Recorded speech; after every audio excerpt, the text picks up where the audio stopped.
balik lagi dengan Irwan di sini, dan di video kali ini saya mau cerita sedikit tentang sebuah laptop yang saya pegang dulu di event Computex Taiwan. Laptop yang waktu itu masih berupa prototype, sekarang udah resmi masuk ke Indonesia, sob. Ini dia, sob, Asus ZenBook SUX 391. Laptop ini masuk ke seri S ya, dimana seri ini tuh identik dengan yang tipis-tipis. Saya pribadi suka desain laptop ini karena tipis dan elegan. Selain itu, laptop ini kerasa keras dan solid ya. Bahkan layarnya yang tipis ini susah buat ditako. Laptop ini bahkan punya sertifikasi MIL STD 810G military grade. Artinya emang udah diuji durability-nya. Kalau soal desain, jujur saya nggak terlalu suka banget ya. Karena menurut saya desainnya terlalu mainstream ya. Berbahan metal beraksen brush rounded khas produk-produk Asus, di bagian pinggirnya juga ada aksen chamfered berwarna emas.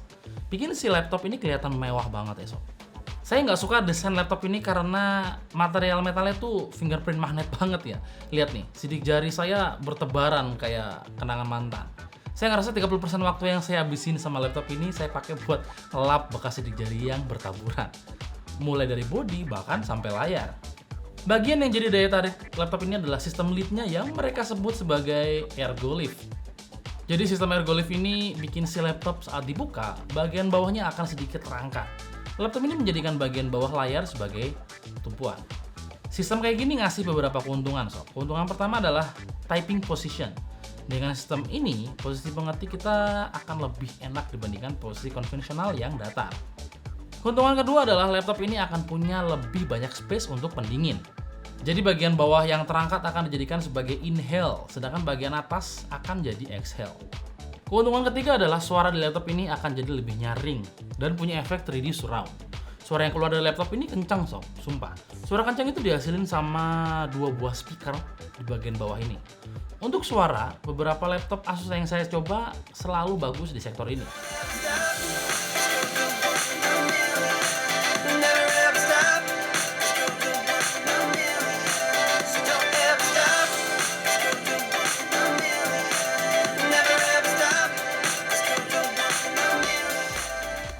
Dan satu kata untuk desain laptop ini, inovatif.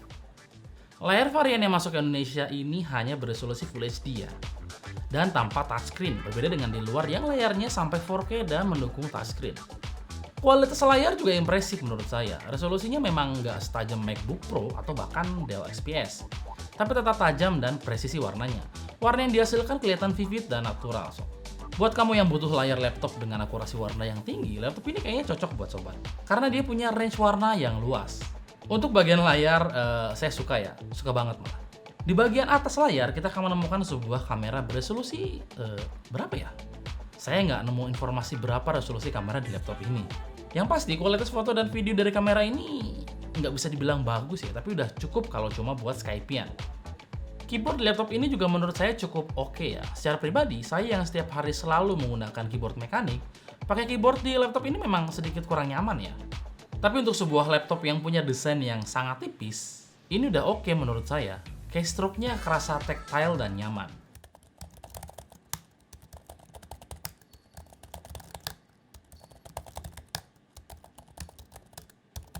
Layout keyboardnya juga nggak aneh-aneh sih, jadi pertama kali pakai nggak akan sulit buat adaptasi.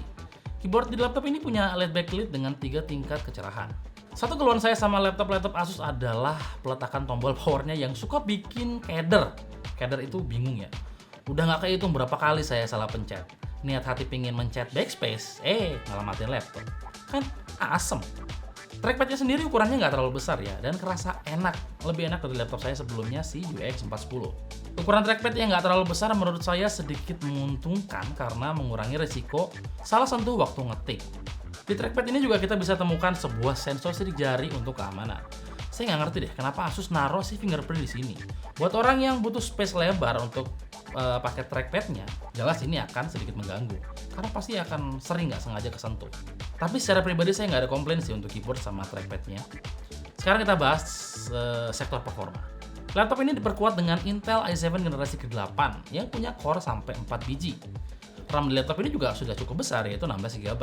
GPU di laptop ini pakai Intel HD 620, di mana di sini jelas memang laptop ini bukan untuk segmen gamer atau orang yang nyari laptop ringkas, tapi bisa buat main game. Tapi walau begitu, bukan berarti laptop ini nggak bisa buat main game ya. Tetap bisa sih, tapi memang nggak akan maksimal. Karena memang bukan ini peruntukannya. Performanya menurut saya cukup baik ya. Penggunaan aplikasi editing di laptop ini masih terasa nyaman. Paling yang kerasa nggak nyaman ya pas ngerender aja, karena laptop ini kerasa berisik banget so. Plus panas banget. Ya mungkin salah saya juga sih, karena laptop ini nggak dirancang untuk disiksa kayak gitu. Untuk konektivitas, laptop ini terasa minimalis ya. Total hanya ada 4 port yang ada di laptop ini. Satu USB Type-C 3.1, 2 port Thunderbolt 3, dan satu lagi jack audio yang posisinya ada di ujung layar. Daya tahan baterai di laptop ini juga sudah lumayan menurut saya ya. Kapasitas baterainya sebesar 50 Wh yang menggunakan 4 sel baterai berjenis lithium polymer. Jadi menurut saya laptop ini memang punya kelas yang berbeda dibandingkan ultrabook lainnya. Build quality yang tipis dan solid serta performa layar, hardware, dan baterai yang oke jelas sebuah poin yang wajar untuk laptop seharga 26 juta ini. Laptop ini diperuntukkan untuk kamu yang emang punya mobilitas yang tinggi dan gak mau ribet dengan bawa laptop berat. Tapi buat kamu yang butuh laptop untuk main game dan editing video, saran saya sebaiknya cari yang lain aja, misalnya si ROG atau ZenBook Pro. Ya udah segitu aja sharing saya soal laptop ini, semoga bisa bermanfaat buat sobat. Klik tombol like jika kalian suka video ini dan klik tombol dislike kalau memang kalian gak suka, dan kita akan ketemu lagi di video berikutnya. Irwan pamit dan adios.